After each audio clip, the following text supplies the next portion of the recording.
paid what they claim they want, or you're even in dispute with them, you can't get on an airplane. And Congress wouldn't pass that law last year. IRS said, we've been told we can just make a rule.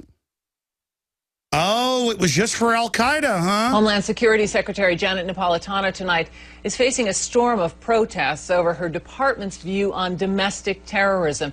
Now, she is refusing to criticize a Homeland Security report that links right-wing extremists with military veterans, supporters of border security, and advocates for gun rights. Homeland Security Secretary Janet Napolitano tried to clear up the controversy surrounding her department's report regarding the threat potential of domestic right-wing extremist groups. Single-issue groups such as anti-abortion activists, groups focused on illegal immigration or Second Amendment rights, and military veterans all were mentioned as groups vulnerable to recruitment by right-wing extremists in the report. Veterans who pledged their lives to defend the United States were especially stunned. So without disavowing the report, Secretary Napolitano explained on CNN's American Morning. This is an assessment, not an accusation, as the Veterans of Foreign Wars organization released yesterday. But I know that some veterans groups were offended by the fact that veterans were mentioned in this assessment. Unit within the Department of Homeland Security under Janet Napolitano generated a report about the rise of right-wing extremist groups in this country. The report warned about the increasing dangers of violent radicalization prompted by a poor economy and the election of Barack Obama. According to the analyst responsible for much of the report, Daryl Johnson. Daryl Johnson, so it's a disaster, basically. Yeah, you spoke with him. To suggest that Daryl had gone out of normal channels, that this was an unauthorized release of the report, when in fact it had been fully authorized. The secretary was briefed on the report by Daryl personally before it was released. Secretary Napolitano, in fact, gave a kind of craven apology to the American Legion after the Legion criticized the report for supposedly saying that all returning vets coming back from Afghanistan and Iraq were potential terrorists. Mark Potok, Southern Poverty Law Center. You know, I regret that in the politicization of everything that happens in Washington, D.C., some took offense. But when you read the report, what it was saying is, look, we have a threat of terrorism within our own shores, and one of the groups being targeted to see if they will be aligned with that are some of our veterans. A department spokeswoman late this afternoon conceded that there are or were objections to parts of the report from the department's Civil Rights and Civil Liberties Office. But, Kitty, she refused to be specific about what they might be. So what, there's we no... We don't know. We know that there were problems and that Civil Rights, Civil Liberties had objections, but the report, which was not intended to be issued publicly, it was meant to go to law enforcement, came out anyway. And who do they demonize in all the Homeland Security and FEMA training manuals? Conservative, libertarian, returning veterans, gun owners, Christians. Mr. Speaker, according to a recently released secret memo by Homeland Security, America now faces new serious threats. I'm not referring to al-Qaeda, the Somali pirates, or radical Islamic terrorists. The memo states we are in danger from people who are concerned about porous borders, gun owners, returning military veterans, the recent tax protesters at the Tea Parties, and those who want to protect the unborn. Mr. Speaker, these Americans simply disagree with the administration on certain issues.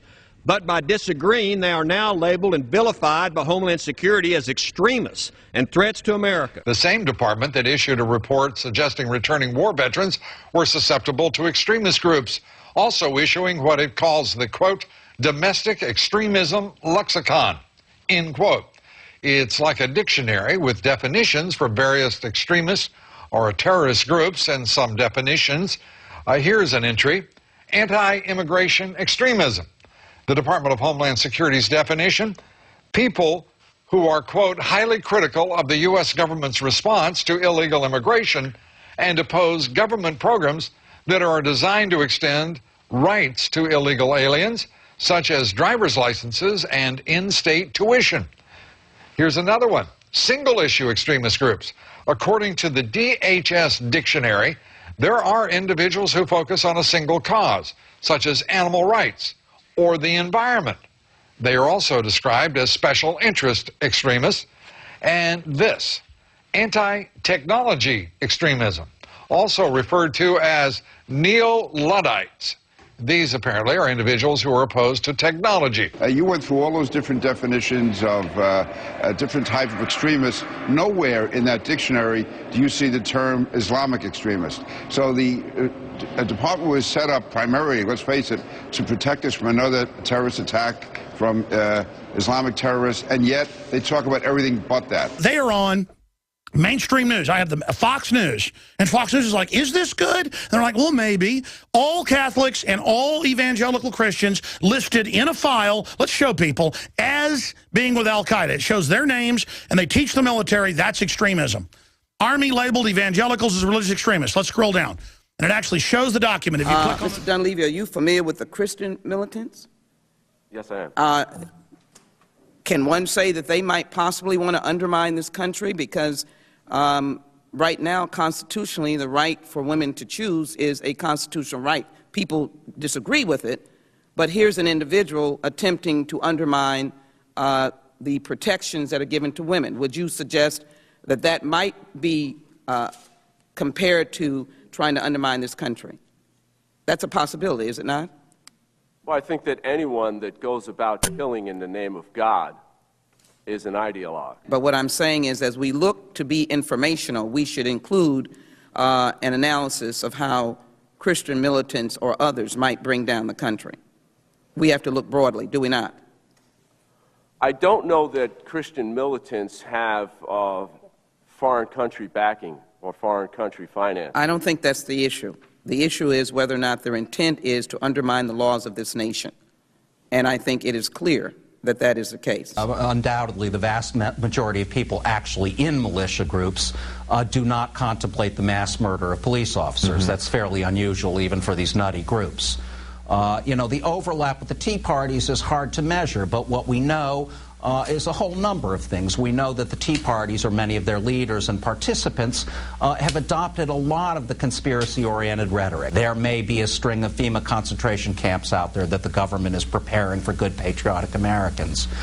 We see, for instance, at coming April 19th, a very major Second Amendment rally in Washington, a gun rights rally, that there will be major leaders from various patriot groups, like Richard Mack, a former sheriff from Arizona, who's part of the Oath Keepers organization. So there's really a great deal of overlap, and I think you hear it in much of the rhetoric of the Tea Party leaders. This is Southern Poverty Law Center manual, is what it is. I've seen it 100 times, literally. Listed evangelical Christians and Catholicism as examples of religious extremism, along with Al-Qaeda, Hamas, during a briefing with the Army Reserve Unit based in Pennsylvania. Click here for the most important, and then it goes through it. Army spokesman George Wright told Fox News that it was an isolated incident not condoned by the Department of the Army. Pure bull. Pure bull. That is Southern Poverty Law Center. I even recognize the way they format the text. If you pull up the MIAC reports, the Homeland Security reports, the FBI reports, there are literally over 100 modern FBI manuals. And it's all the same font, officially put out by the Southern Poverty Law Center. The ADL has a hand in it. I mean, it's just, I instantly see it and know who did it. These are foreign groups who are here saying, if you're a gun owner, a conservative, a returning veteran, a Christian, period, you're a terrorist. These people badmouth George Washington. Some people, some fairly sizable number of people in this country, feeling that somehow the country that their kind of Christian white forefathers built has been taken from them. Mr. Potok, your organization, and I apologize for cutting you off, I just want to get as much information in as we can, but I think to a lot of people it sounds like an attempt to perhaps diminish or undercut the views and the voices of a lot of people around the country who have legitimate concerns about the size of our government and some of the policies that are being put out there. Is that what your report is trying to do? I don't think so. I think there's a difference between, as you say, perfectly reasonable and you know, straight-ahead criticism of the government, which every citizen of a democracy is absolutely allowed, and the floating of fantastic conspiracy theories that in many cases have helped drive people to violence. When you watch for instance, the idea that FEMA, for instance, is running a secret series of concentration camps in order to imprison Americans. The threat has changed from simply worrying about foreigners coming here to worrying about people in the United States, American citizens, raised here, born here. No, it's always been about libertarians, conservatives, constitutionalists, gun owners, returning veterans in the training manuals. You're the target of the mafia because you are a real American. You know about the Bill of Rights and Constitution. Low taxes, states' rights. You are diametrically opposed. So you either roll over to the mafia and let them rob you, or you're going to be listed as a terrorist. I got a better idea. We're going to expose you as the mafia. We're going to expose you as a bunch of crooks trying to steal our liberties. That's treason. Read the Declaration of Independence, trying to steal our liberties. Now, let's go to the Attorney General saying, let's brainwash the public against the Second Amendment. And he's since come out again and said, make people ashamed of it. Here it is. And what we need to do is change the way in which people think about guns, especially young people, and make it something that's not cool, that it's not acceptable, it's not hip to carry a gun anymore. In the way in which we've changed our attitudes about cigarettes. You know, when I was growing up, people smoked all the time. I mean, both my parents did. But over time, we changed the way in which people thought about smoking, and so now we have people who cower outside of buildings and kind of smoke in private and don't want to admit it. And that's what I think we need to do with guns, really change the way in which people think about guns. Now, this is not going to be something that's very easy to do. We need to get really innovative, creative things that are going to grab the attention of these kids and change, as I said, the way in which they think about guns. And so what I've asked is that the creative community in Washington, those ad agencies that create these snappy ads and make me buy things that I don't really need, devote that talent in a more constructive way so we can get at the minds of these young people. I've also asked the school board to make a part of every day some kind of anti-violence, anti-gun message. Every day, every school, at every level. One thing that I think is clear with young people and with adults as well is that we just have to be repetitive about this. It's not enough to simply have a catchy ad on a Monday and then only do it every Monday. We need to do this every day of the week and just really brainwash people into thinking about guns in a vastly different way. 9/11 first responders, cops, firemen, medical people have to go through a terror database to get their health care. Anyone seeking medical treatment under the new 9/11 health bill will have to run their names through an FBI terror screening database. No individual who is on the terrorist watch list maintained by the Department of Homeland Security shall qualify as an eligible responder. Oh, this is a federal special health care program. You've got to go through a terror database. That's to beta test it for everybody. And they're also saying you get on this list, millions are on it, they admit political enemies are on it, you can't get off, you can't find out why you're on it, now you can't buy a gun. No judge, no jury, no gun. Now you can't have a job. Now you can't get on trains. You've heard of the no-fly list. Well, this would be a no-ride list. A no-ride list, similar to the no-fly list for airlines, where passenger lists are checked against terrorist watch lists. By alerting law enforcement about passengers on a no-fly list, we've been able to catch and deter terrorists, preventing them from boarding planes or launching further attacks. We can do exactly the same for Amtrak at virtually no extra cost. Now, Schumer comes out and says we need no ride now, not just no fly. Over 2 million Americans now on the no fly, including 1-year-old babies, 5, 6-year-olds. It's all on record. And they just say, sorry, you can't fly. Congressmen on it. They just meanly put you on an extrajudicial list that nobody can get off of. Shouldn't FBI agents have the authority to block sales of guns and explosives to those on the terrorist watch list and deemed too dangerous to fly? I actually believe that they should, and so do 500 mayors who are part of our bipartisan coalition of mayors against illegal guns. But right now, the fact is they don't. And as Senator Lautenberg and Congressman King have just said, it's time to close this terror gap in our gun laws. You've got Rahm Emanuel, you've got them all. They've introduced bills, as you know, where magically you get on a list and can't own guns anymore. No conviction, no arrest. The president's talking about an executive order to do that. Well, they've been talking a lot about putting people that have been on these no-fly lists, terrorist watch lists, people that haven't been adjudicated of anything. This is a law enforcement tool. But now they're saying, well, that's enough to deny somebody their right to keep and bear arms. And you mentioned Emanuel. This is the guy, after all, that celebrated the Alinsky notion that you never let a good crisis go to waste. Let's go ahead and go to that clip of Rahm Emanuel telling supporters, We're going to put you on a no-fly list because maybe you're a possible terrorist. No judge or jury. 5-year-old kids have been put on it. And you're never getting off. Well, now you're going to be on a no-gun-buy list. Your access to the right to bear arms is canceled because you're not part of the American family. You don't deserve that right. There is no right for you if you're on that terrorist list. No travel list. Remember Obama saying that we need a domestic security force just as big and just as strong as our military, 1 million strong? Let's play that clip of Obama during the campaign calling for the domestic security force. Go ahead and roll it.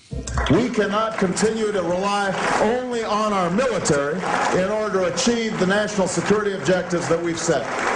We've got to have a civilian national security force that's just as powerful, just as strong, just as well-funded.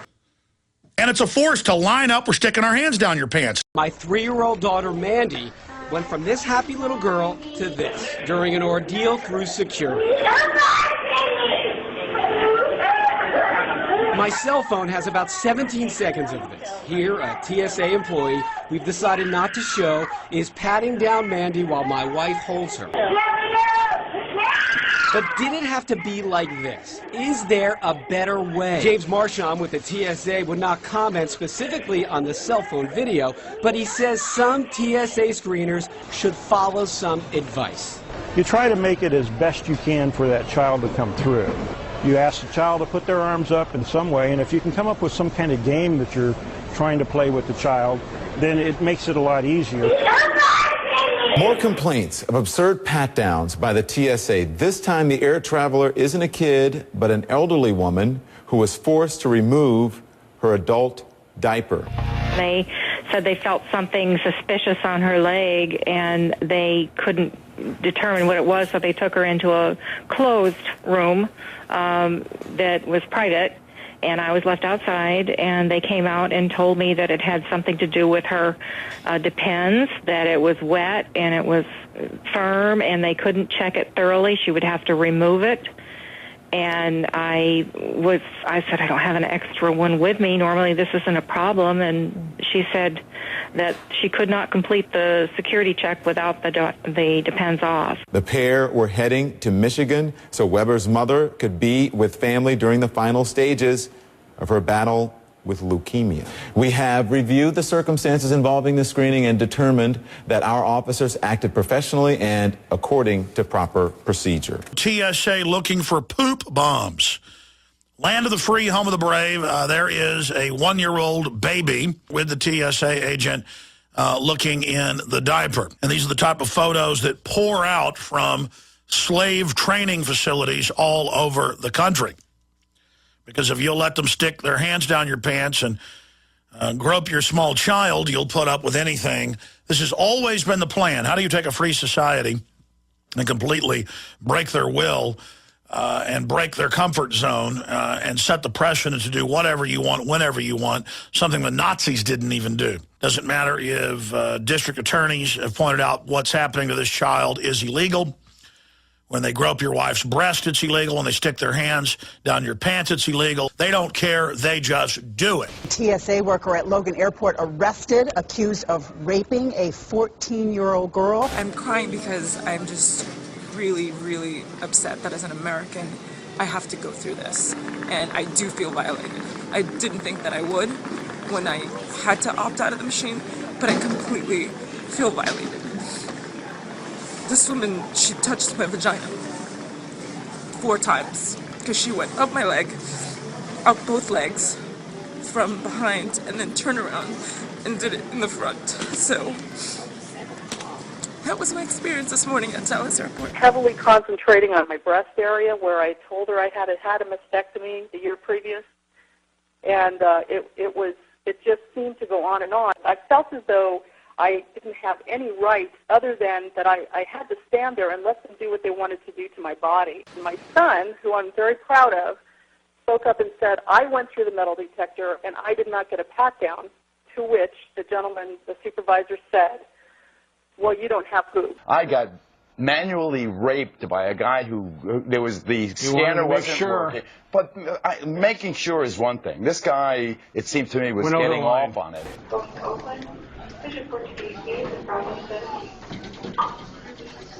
They're harassing a kid? Yep. If it's skin to skin, if somebody were to take their hand and put it underneath somebody's blouse inappropriately and go skin to skin, that's a felony. If it's done simply a touching over the clothing under California law, that's a misdemeanor. We've got to have the TSA stick the hands down the pants, because somebody might go on here and might blow up an airplane. And so we've got to do it to 6-year-olds. We've got to do it to pop stars. We've got to do it to Miss America. Our hands are going in your pants. And if you don't want our hands down your pants, go through the scanner. Oh, but by the way, when we put you through the scanner, we also go hands down the pants. They're breaking your will to start doing forced inoculations and blood draws, which are already starting all over the country. If an officer believes that you're intoxicated and you refuse, they will get a search warrant and they will physically hold you down and take your blood. And that's what McDaniel says happened to his client, Christy Johnston, who the judge in this case asked us not to show. State law says qualified technicians must be used to take blood. Johnson had blood taken by police officers with 20 hours of training. You know, anytime you give this kind of authority where you can forcibly do something to another person, there's going to be an abuse of power, potential abuse of power. We've seen the same situation happen with tasers. You give officers tasers, and now there's a number of incidents where, you know, officers are using those tasers to literally sort of torture people. You feel this?